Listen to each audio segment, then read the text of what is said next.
Morning, guys. May 31st, 2018, and I thought I'd take a minute or two and bring you up to snuff on what's going on. Last time we were talking about buying a house and getting an RV finance and things of that nature. And I received some pretty good comments from folks on how to get that done. And so I've started to investigate that. The thing that's bothered me is we went up and got financing available, quite a bit actually, and started looking for a house. Well, we've been RV people for a long, long time, and so we started looking for a house.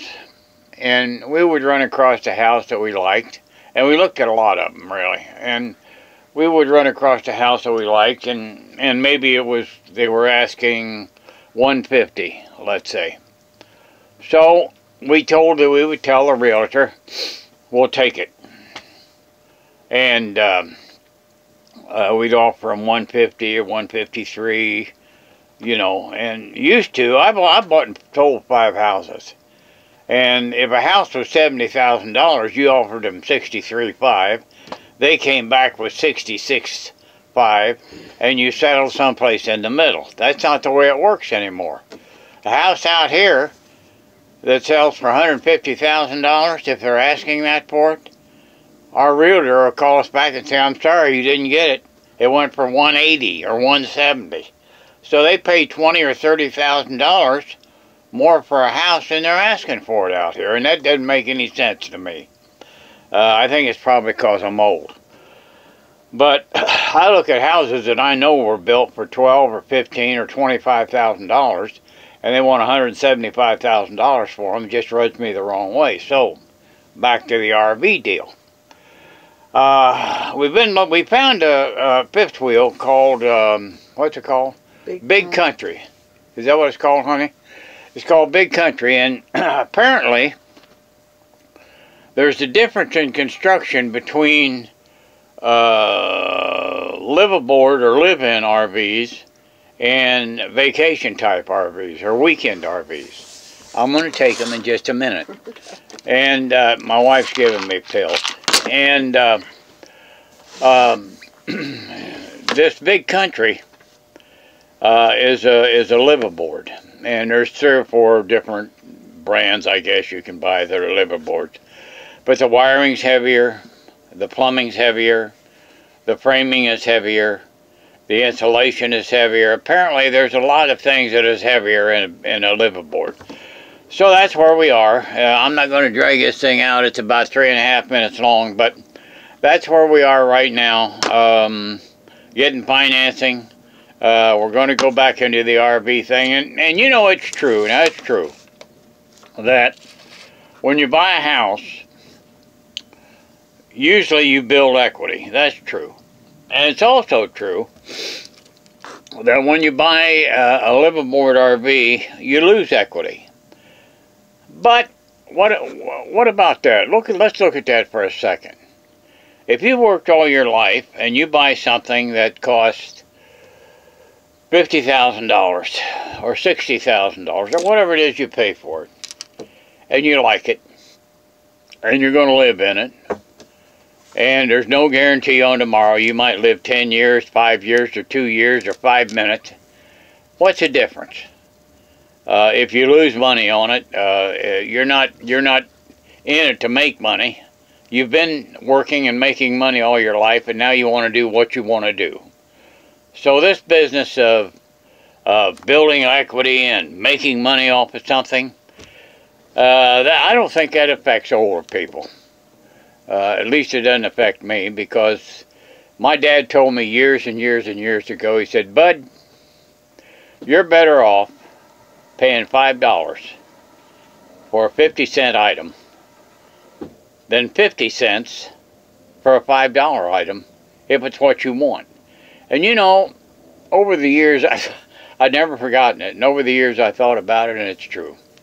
So that's it for today, guys. I just want to bring you up to snuff on what's going on. We'll keep you abreast of this thing. And yes, Don, I'm going to take my pills right now. Hi, guys. Listen, this big country that you're looking at, we went to the Coliseum where the Arizona professional football players play. And there was a bunch of these trailers down on the floor. And we went in, and I was in the wheelchair because my arthritis was acting up, and I got started down there, and it's 5 stories down, and it's all slanted. And my son was with us, and had he not been there to catch me, I would have had a really big ride. But I want to tell you a little bit about this. All this wood you see is hardwood. Around the windows and on the cabinets and everything, and these chairs are electric and they're heated and all that stuff. And this thing has a loft. It has a loft. It has this bathroom that you see is a one-piece shower. The door's on the wrong side here, but that you can move that over.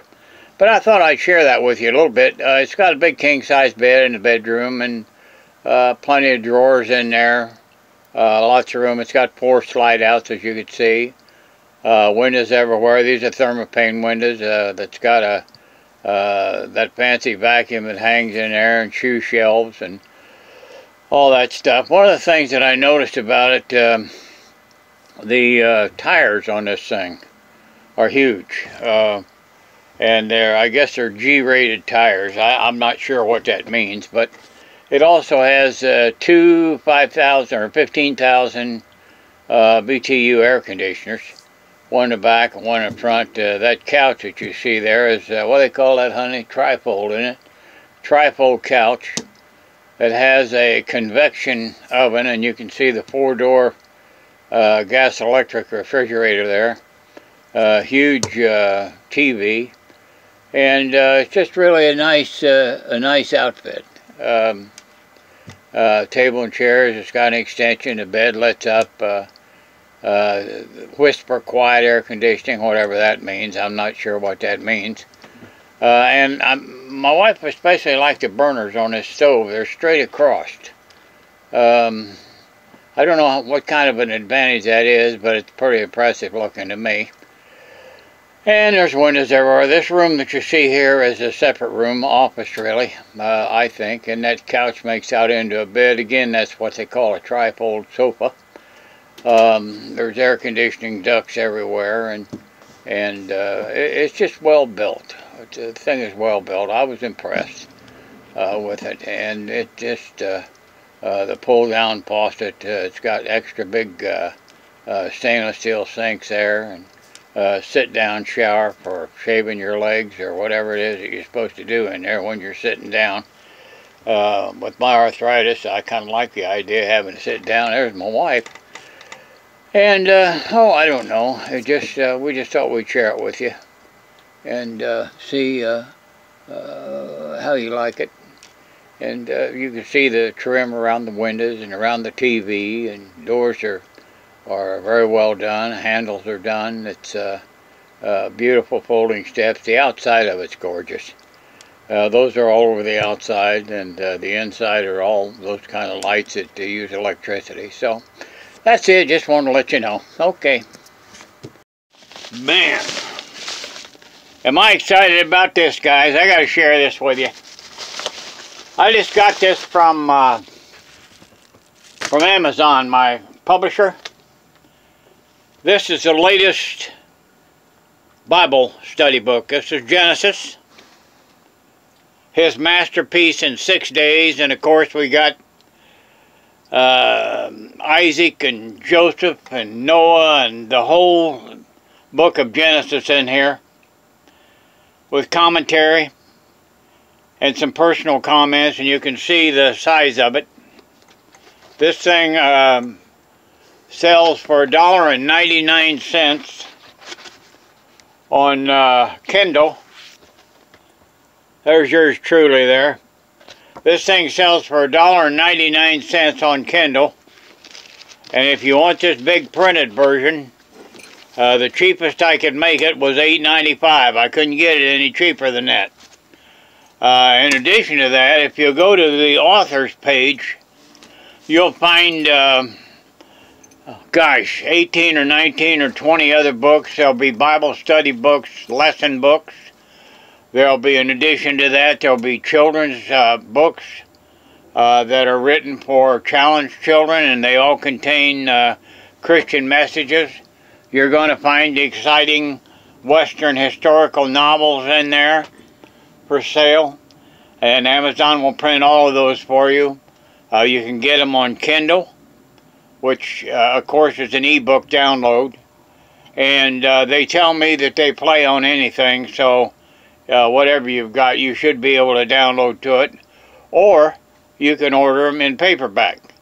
I'm just so excited about the work that they do here. You can see the quality of this. It's just excellent. The print is excellent.